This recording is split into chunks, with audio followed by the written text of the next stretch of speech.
வணக்கம். நீங்கள் இணைந்திருப்பது உதய டிஜிட்டல் வலையொலியின் இரவு நேர பிரதான செய்திகளுடன். செய்தி தொகுப்பு உதய டிஜிட்டல் செய்தி பிரிவு. செய்திகள் வாசிப்பவர் லிஷா தரணீஸ்வரன் மற்றும் புஷ்கரணி ரவீந்திரன். தொடர்பான உள்நாட்டு செய்திகள். கடந்த சில நாட்களாக தொடர்ச்சியாக தேர்தல் பிரச்சாரத்தில் ஈடுபட்டு வரும் அனுரகுமார திசாநாயக்கு சற்று சுகயீனம் அடைந்துள்ளதாகவும் மருத்துவ ஆலோசனையின் பிரகாரம் ஒரு நாள் ஓய்வு எடுப்பதாக ஜேவிபியின் பொதுச் செயலாளர் டெல்வின் சில்வா தெரிவித்துள்ளார். அவர் மேலும் கருத்து தெரிவிக்கையில், இந்த கூட்டத்திற்கு நான் உண்மையில் வர விரும்பவில்லை. நான் இன்று பதுளைக்கு செல்லவிருந்தேன். பதுளையில் பல பொதுக்கூட்டங்கள் இருந்தன. ஆனால் இன்று எமது தோழர் அனுரகுமார திசாநாயக்க இங்கு வரமாட்டார் என்பதனால் பதுளை செல்வதை நிறுத்திவிட்டு இங்கு வந்துள்ளேன். கவலைப்பட ஒன்றுமில்லை. ஏனெனில் அண்மை காலமாக தோழர் அனுர மிகவும் களைப்பாகவும் தூக்கத்துடனும் இருந்ததால் இந்த வைரஸ் காய்ச்சலால் அவர் நோய்வாய்ப்பட்டுள்ளார். அப்போதும் அவர் வேலை செய்தார். இன்று உடம்பு களைப்பு கொஞ்சம் அதிகமாகிவிட்டது. எனவே தோழர் அனுரவுக்கு ஓய்வு வழங்குமாறு மருத்துவர்கள் நமக்கு கடுமையாக கோரிக்கை விடுத்தனர். தோழர் அனுர இன்று சிறிது ஓய்வு எடுத்துக்கொண்டு நாளை முதல் இந்த பணியில் ஈடுபட விரும்புகிறார். நேற்று தெய்யந்தரவில் இடம்பெற்ற மக்கள் சந்திப்பில் கலந்து கொண்டு உரையாற்றும் போதே டெல்வின் சில்வா மேற்கண்டவாறு தெரிவித்தார். ஜனாதிபதி தேர்தலுக்கான விசேட வாக்குச்சீட்டு விநியோகம் இன்று ஞாயிற்றுக்கிழமை காலை 9 மணி முதல் மாலை 6 மணி வரை இடம்பெற்றது. எதிர்வரும் 14ஆம் திகதி சனிக்கிழமை வரை வாக்குச்சீட்டு விநியோகிக்கப்படும் என தபால் திணைக்களம் தெரிவித்துள்ளது. எதிர்வரும் 21ஆம் திகதி சனிக்கிழமை இடம்பெறவுள்ள ஜனாதிபதி தேர்தலுக்கான தபால் மூல வாக்கெடுப்பு நேற்று முன்தினம் நிறைவடைந்தது. 4, 5, 6 ஆகிய திகதிகளில் தபால் மூலம் வாக்களிக்காதவர்கள் எதிர்வரும் 11 மற்றும் 12ஆம் திகதிகளில் தமது சேவை பிரதேசத்தில் உள்ள மாவட்ட தேர்தல் அலுவலகத்தில் வாக்களிக்க முடியும்.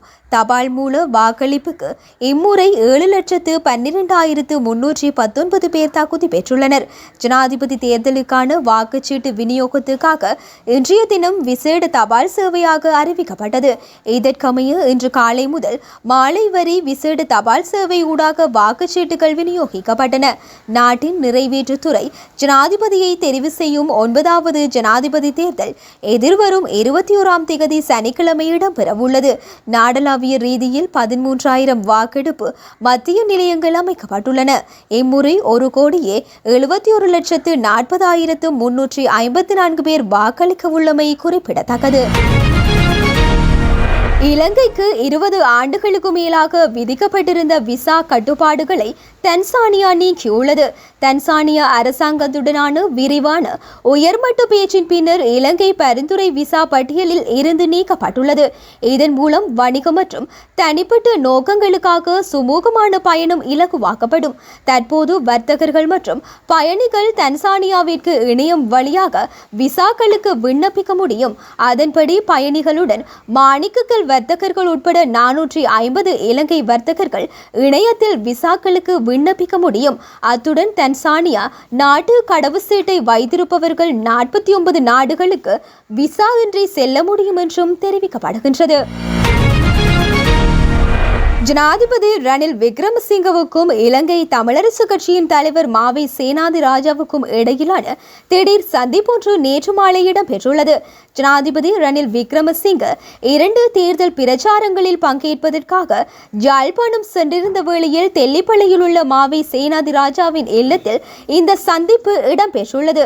தனது இல்லத்திற்கு வருகை தந்த ஜனாதிபதியை மாவை சேனாதிராஜா இந்து சமய முறைப்படி வரவேற்றார். மாவை சேனாதிராஜாவின் தனிப்பட்ட அழைப்பின் பிரகாரம் ஜனாதிபதி அவரின் இல்லத்திற்கு சென்றதாக தெரிவிக்கப்படுகின்றது. ஜனாதிபதி தேர்தலின் எதிர்கால செயற்பாடுகள் தொடர்பில் இந்த சந்திப்பின் போது விசேடமாக கலந்துரையாடப்பட்டுள்ளது. எதிர்வரும் ஜனாதிபதி தேர்தலில் ஜனாதிபதி ரணில் விக்ரமசிங்க வெற்றி பெற்று வடமாகாண அபிவிருத்தியை உறுதிப்படுத்துவார் என நம்புவதாக இலங்கை தமிழரசு கட்சியின் தலைவர் மாவை சேனாதிராஜா யாழ்ப்பாணத்தில் ஜனாதிபதியுடனான சந்திப்பின் பின்னர் ஊடகங்களுக்கு தெரிவித்திருந்தமை குறிப்பிடத்தக்கது. முல்லைத்தீவில் வாக்குச்சீட்டில் புள்ளடியிட்ட பின்பு வாக்குச்சீட்டை ஒளிப்படம் எடுத்த குற்றச்சாட்டில் அதிபர் ஒருவர் நேற்றைய தினம் கைது செய்யப்பட்டு போலீஸ் பிணையில் விடுவிக்கப்பட்டுள்ளார். ஜனாதிபதி தேர்தலுக்கான தபால் மூல வாக்களிப்பு நடவடிக்கைகள் கடந்த 4, 5, 6 ஆகிய திகதிகளில் நாடளாவிய ரீதியில் இடம்பெற்றது. இவ்வாறு நேற்று முன்தினம் முல்லைத்தீவு மாவட்டத்தின் முல்லைத்தீவு வலய கல்வி அலுவலகத்தில் வாக்களிக்க தயார் செய்யப்பட்ட 6 வாக்கெடுப்பு நிலையங்களில் முதலாவது வாக்கெடுப்பு நிலையத்துக்கு பொறுப்பாக இருந்த புதுக்குடியிருப்பு பகுதியில் உள்ள ஒரு பாடசாலையில் அதிபர் தனது வாக்கை அளிப்பதற்காக வாக்குச்சீட்டை புல்லடியிட்ட பின்னர் தனது கைத்தொலைபேசி மூலம் ஒளிப்படம் எடுத்துள்ளார். இதனை அவதானித்து தேர்தல் கடமையில் இருந்த குறித்த நிலையத்துக்கு பொறுப்பான ARO மேற்படி விடயமாக முல்லைத்தீவு தேர்தல்கள் அலுவலகத்துக்கு தகவல் வழங்கியதன் அடிப்படையில் அங்கு வந்த தேர்தல் திணைக்கள அதிகாரிகள் குறித்த அதிபரின் தொலைபேசியை பெற்றுக்கொண்டதோடு மேலதிக விசாரணைகளை மேற்கொண்டு நேற்று இவ்விடயம் தொடர்பில் முல்லைத்தீவு போலீசாரிடம் தெரியப்படுத்தினர்.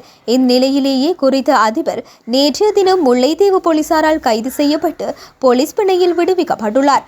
குறித்து அதிபர் தனது வாக்கை சங்கு சின்னத்துக்கும் 2வது விருப்பு வாக்கை தொலைபேசிக்கும் அளித்திருந்ததாக தெரிவிக்கப்பட்டுள்ளது. இது தொடர்பான மேலதிக விசாரணைகளை முல்லைத்தீவு போலீசார் முன்னெடுத்துள்ளனர். தேசிய மக்கள் சக்தியின் ஜனாதிபதி வேட்பாளர் அனுரகுமார திசாநாயக்க யாழ்ப்பாணத்தில் இனவாதத்தை அடிப்படையாக கொண்ட கருத்தினை வெளியிடவில்லை என தெரிவித்துள்ள நாடாளுமன்ற உறுப்பினர் MA சுமந்திரன், ஊழலற்ற அரசாங்கம் என்ற மாற்றத்தினை விரும்புகின்றோம். இந்த முயற்சியில் நாங்கள் அனுரகுமார திசாநாயக்கவின் பக்கம் நிற்கின்றோம், அதனை ஆதரிக்கின்றோம் என தெரிவித்துள்ளார். இது குறித்து அவர் மேலும் தெரிவிக்கையில், தென்பகுதி மக்கள் மாற்றத்தை எதிர்பார்க்கின்றார்கள்.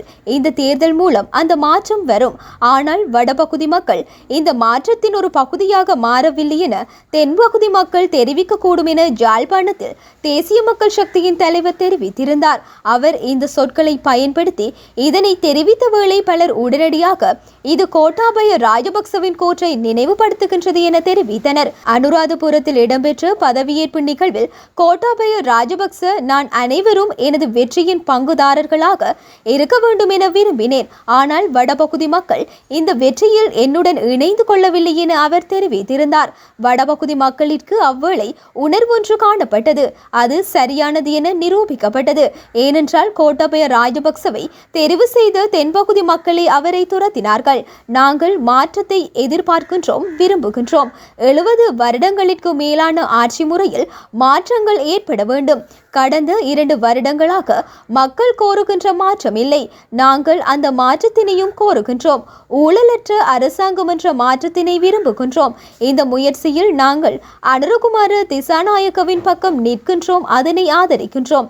நாங்கள் வேறு ஜனாதிபதி வேட்பாளருக்கு ஆதரவளிக்க தீர்மானித்திருக்கலாம், ஆனால் இந்த விடயத்தில் நாங்கள் இணைந்திருக்கலாம் என்றார். முல்லைத்தீவு மாவட்டத்தின் கரைத்துறைப்பற்று பிரதேச செயலாளர் பிரிவுக்கு உட்பட்ட செம்மலை கிழக்கு கிராம அலுவலர் பிரிவுக்கு உட்பட்ட புளியமுனை கிராமத்தில் உள்ள கிணற்றில் விழுந்த யானைக்குட்டியை மீட்கும் பணி முன்னெடுக்கப்பட்டு வருகின்றது. முல்லைத்தீவு மாவட்டத்தின் கரைத்துறைப்பற்று பிரதேச செயலாளர் பிரிவுக்கு உட்பட்ட செம்மலை கிழக்கு கிராம அலுவலர் பிரிவுக்கு உட்பட்ட புளியமுனை கிராமத்தில் உள்ள கிணறு ஒன்றில் காட்டு யானைக்குட்டியொன்று விழுந்திருந்ததை கண்ட மக்கள் கிராம அலுவலருக்கு தகவல் வழங்கியிருந்தனர்.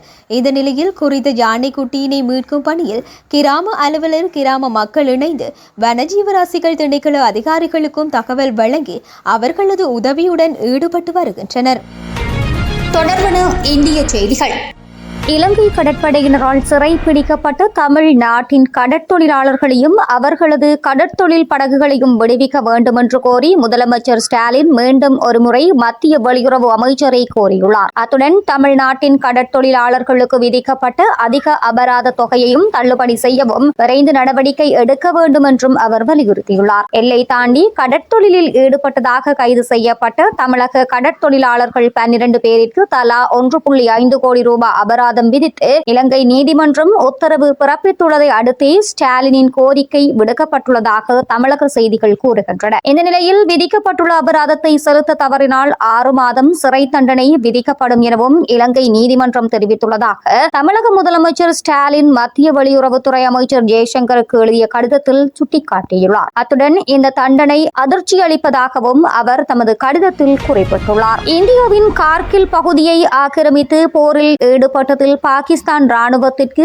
பங்கிருப்பதை அந்நாட்டு ராணுவ தலைமை தளபதி அசீம் முனீர் பொது நிகழ்ச்சி ஒன்றில் முதன்முறையாக ஒப்புக்கொண்டார். 1999ஆம் ஆண்டு கார்கில் பகுதிக்குள் பயங்கரவாதிகளுடன் இணைந்து அத்துமீறி நுழைந்து ஆக்கிரமித்த பாகிஸ்தான் ராணுவத்தை இந்திய ராணுவம் வீழ்த்தி அப்பகுதியை மீட்டது. ஆனால் கார்கில் ஆக்கிரமிப்பு மற்றும் போரில் தனியார் சுதந்திர போராட்ட வீரர்கள் ஈடுபட்டனர் என்றுதான் பாகிஸ்தான் அதிகாரப்பூர்வமாக கூறி வந்தது. இந்த நிலையில் ராவல்பிண்டியில் நடைபெற்ற பாகிஸ்தான் ராணுவத்தில் பணியாற்றி உயிர் நீத்த வீரர்களை நினைவு தினத்தில் பேசிய அந்நாட்டு ராணுவ தலைமை தளபதி அசீம் முனீர், நாட்டை காக்க மக்களின் ஆதரவுடன் பாகிஸ்தான் ராணுவம் பல போர்களை எதிர்கொண்டுள்ளது. முக்கியமாக இந்தியாவுடன் 1948, 1965, 1971 நிகழ்ந்த போர்கள், கார்கில் போர், சியாசின் மோதல் ஆகியவற்றில் ராணுவம் தீரத்துடன் போரிட்டு நாட்டிற்கு பெருமை சேர்த்துள்ளது என்றார். இதன் மூலம் கார்கில் ஊடுருவல் மற்றும் போரில் பாகிஸ்தான் ராணுவத்தின் பங்கை அந்நாட்டு ராணுவ தலைமை தளபதி ஒருவர் முதன்முறையாக பொதுவெளியில் ஒப்புக்கொண்டுள்ளார். இதற்கு முன்பு கடந்த 2006ஆம் ஆண்டு மறைந்த ராணுவ ஆட்சியாளரும் பாகிஸ்தான் முன்னாள் அதிபர்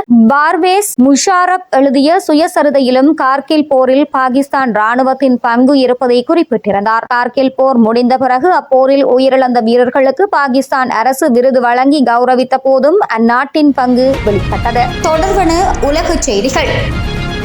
தங்கள் நாட்டு குழந்தைகளை வெளிநாட்டினர் தத்தெடுக்க சீனா தடை விதித்துள்ளதாக சர்வதேச செய்திகள் தெரிவிக்கின்றன. இருந்தாலும் சீனாவில் உள்ள இரத்த உறவுகள், மனைவி அல்லது கணவரின் குழந்தைகளுக்கு இந்த தடையில் இருந்து விலக்கு அளிக்கப்பட்டுள்ளது. சீனாவில் பிறப்பு விகிதம் குறைந்து வருவதால் அங்கு உழைக்கும் தகுதியுடைய இளைஞர்களின் விகிதமும் சரிந்து வருகிறது. இதன் விளைவாக மிக நீண்ட காலமாக கடைபிடிக்கப்பட்டு வந்த ஒரு தம்பதியருக்கு ஒரு குழந்தை என்ற கொள்கை கைவிடப்பட்டது. இந்த நிலையில் தங்கள் நாட்டு குழந்தைகளை வெளிநாட்டினர் தத்தெடுக்க சீன அரசு தடை விதித்துள்ளமை குறிப்பிடத்தக்கது.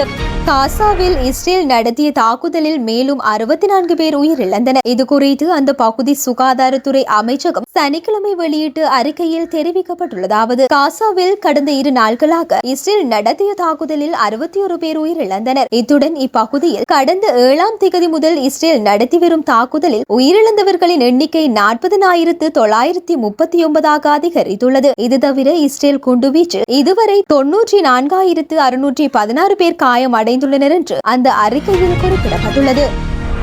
தொடர்பான விளையாட்டு செய்திகள். வீரர்களின் போர் என வர்ணிக்கப்படும் சுன்னாகம், ஸ்கந்தவரோதயா கல்லூரி மற்றும் தெல்லிப்பளி மகாஜனா கல்லூரி அணிகளுக்கு இடையிலான மாபெரும் கிரிக்கெட் போட்டி நேற்று ஆரம்பமானது. போட்டியின் முதலாவது இன்னிங்ஸிற்காக துடுப்படுத்த ஆடிய ஸ்கந்தவரோதயா கல்லூரி 67 ஓவர்களில் அனைத்து இலக்குகளையும் இழந்து 196 ஓட்டங்களை பெற்றது.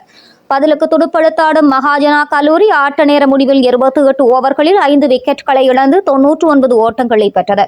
முதலாவது இன்னிங்ஸில் ஸ்கந்த சார்பில் தர்மிலன் 45 ஓட்டங்களையும், டிலக்ஷன் 39 ஓட்டங்களையும், பிரணவன் 28 ஓட்டங்களையும், சீராளன் 23 ஓட்டங்களையும் பெற்றுள்ளனர். மகாஜனா சார்பில் ஜோவல் ரொசான் 73 ஓட்டங்களை விட்டுக் கொடுத்து 8 விக்கெட்களை வீழ்த்தினார். முதலாவது இன்னிங்ஸிற்காக பதிலளித்து துடுப்படுத்தாடும் மகாஜனா இன்றைய ஆட்ட நேர முடிவில் 28 ஓவர்களில் 5 விக்கெட்களை இழந்து 99 ஓட்டங்களை பெற்றுள்ளது.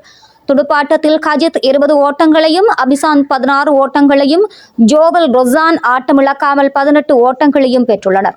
ஸ்கந்தா சார்பில் பந்து வீச்சில் கஜானன் 3 விக்கெட்களை கைப்பற்றியுள்ளார். நாளை 2ஆம் நாள் ஆட்டம் தொடரவுள்ளது. எதிர்வரும் 10ஆம் தேதி சவுதி அரேபியாவில் நடைபெறவுள்ள 2027ஆம் ஆண்டிற்கான ஆசிய கால்பந்தாட்ட கிண்ண தகுதிச் சுற்று போட்டியின் 2வது சுற்றில் இலங்கை பங்கேற்க உள்ளது. முதல் சுற்று போட்டி கடந்த 5ஆம் தேதி கொழும்பு ரீட் மாவத்தை குதிரை பந்தயத்திடல் மைதானத்தில் இடம்பெற்றதை தொடர்ந்து இவ்வறிவிப்பு வெளியிடப்பட்டுள்ளது.